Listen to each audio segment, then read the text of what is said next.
পুরো এপিসোড দেখতে জি5 অ্যাপ এখনই ডাউনলোড করুন। কেসটা যে পুরোপুরি ফলস ছিল, আমাকে ভুয়ো মামলায় ফাঁসানো হয়েছিল, সেটা তখন সবাই জানে।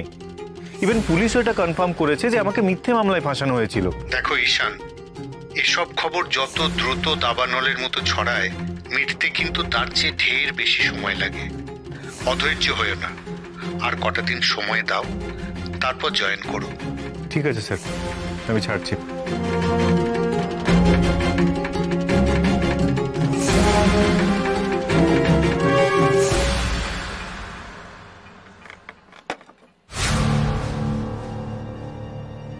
জানো তো গৌরী, হসপিটালে না, কি গৌরী, কি হয়েছে তোমার? মুখটা এরকম করে আছো কেন? আমি যে একটা বড় অন্যায় করে ফেলেছি ডাক্তারবাবু। অন্যায়? কি করেছো? শুধুমাত্র আমার জন্যই শৈবা মারাজ এই অবস্থা।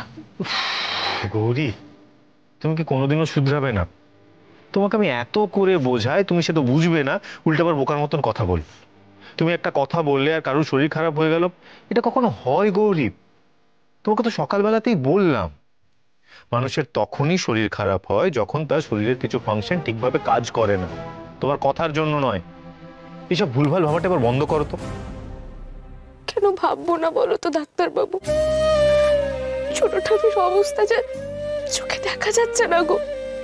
আর এমনকি মেজো কাকিমণি পর্যন্ত আমাকে দেখে ভয় পালাচ্ছিল, পাছে যদি আমি কিছু বলে দিই। এখন নিজেকে দেখে নিজেরই খারাপ লাগছে। গৌরী, তুমি লজ্জা পাওয়ার মতো বা কষ্ট পাওয়ার মতন কিচ্ছু করনি। এগুলো নিয়ে ভাবানো এবার বন্ধ করো। দেখো, এসব নিয়ে তুমি যত ভাববে তত তোমার মনে অস্বস্তি তৈরি হবে, আর তারপর তুমি নিজে অসুস্থ হয়ে যাবে গৌরী। এগুলো মন থেকে ঝেড়ে ফেলো গৌরী। এটা নেহাতি কাকতালীয় একটা ঘটনা, এগুলো নিয়ে আর ভাবার কোনো প্রয়োজন নেই। মন খারাপ করো না। আমি যে মন খারাপ করে আছি তার তো একটা কারণ আছে।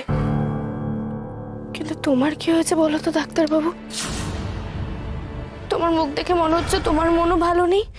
কি বলি বলো তো গৌরী, আমি যে নিরপরাধ সেটা নাকি লোকজন এখনো মন থেকে মেনে নিতে পারেনি। সে কি?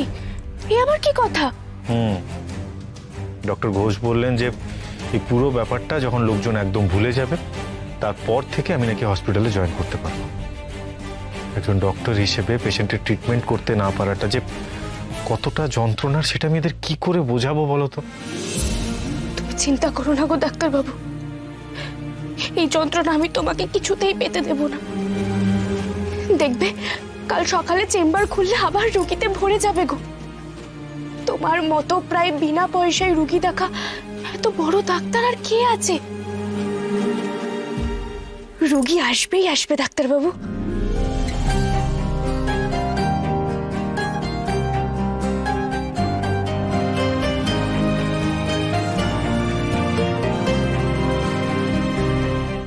জি5 ডাউনলোড করুন আর সব এপিসোড দেখুন একদম ফ্রি।